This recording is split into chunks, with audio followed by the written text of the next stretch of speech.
కొందరు మంత్రాలకు చింతకాయలు రాలుతాయా, మంత్రాలు పనిచేస్తాయా అని అడుగుతూ ఉంటారు. చింతకాయలు రాలడానికి ఏ మంత్రాలు చదవాలో నాకు తెలియదు, కానీ మంత్రాలు పనిచేస్తాయో లేదో మాత్రం చెబుతాను. దీనికి పురాణ ప్రమాణాలు కాకుండా సైంటిఫిక్ రీజన్తో వివరిస్తాను.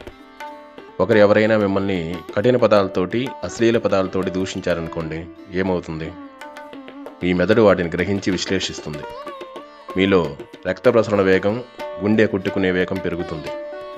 మీరు ప్రతిదాడికి సిద్ధమవుతారు, లేదా అవతలి వాళ్ళు మీకంటే బలవంతులైతే వారిని ఏం చేయలేక మీలో మీరే కృంగిపోతారు. అలాగే ఎవరైనా మీరు చేసినటువంటి పని చాలా బాగుందని మిమ్మల్ని గొప్పగా పొగిడారనుకోండి, ఏమవుతుంది? మీకు సంతోషం కలుగుతుంది.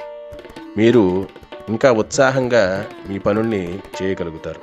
అంటే మాటల సమూహానికి ఒక శరీరాన్ని స్పందింపజేయగల శక్తి, ఒక మనిషిని కృంగదీయగల శక్తి, లేదా ఒక మనిషిని ఉత్సాహపరచగల శక్తి ఉందని అర్థమవుతుంది.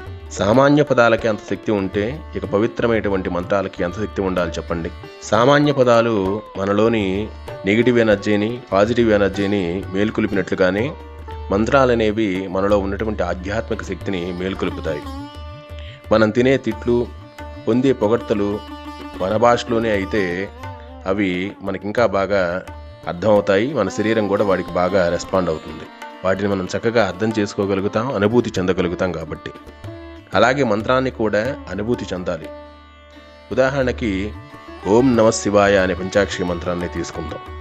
ఓంకారం అనేది సర్వవ్యాపకత్వాన్ని సూచిస్తే, శివాయ నమః అనే పదం శివునికి నమస్కరిస్తున్నాను అనే అర్థాన్ని సూచిస్తుంది. కానీ శివుడనే పదానికి అర్థం కేవలం శంకరుడనే కాదు.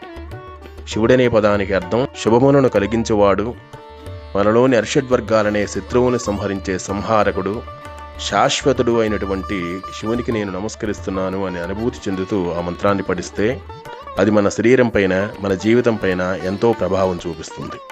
ఒక మంత్రం సిద్ధించాలంటే ఎన్నిసార్లు చదవాలి, ఎలా చదవాలి, ఒక మంత్రం త్వరగా సిద్ధించాలంటే ఏ విధంగా ఆ మంత్రాన్ని పఠిస్తే దాని ఫలితం త్వరగా మనకు అందుతుంది అనే విషయాన్ని మనం తర్వాత వీడియోలో తెలుసుకుందాం.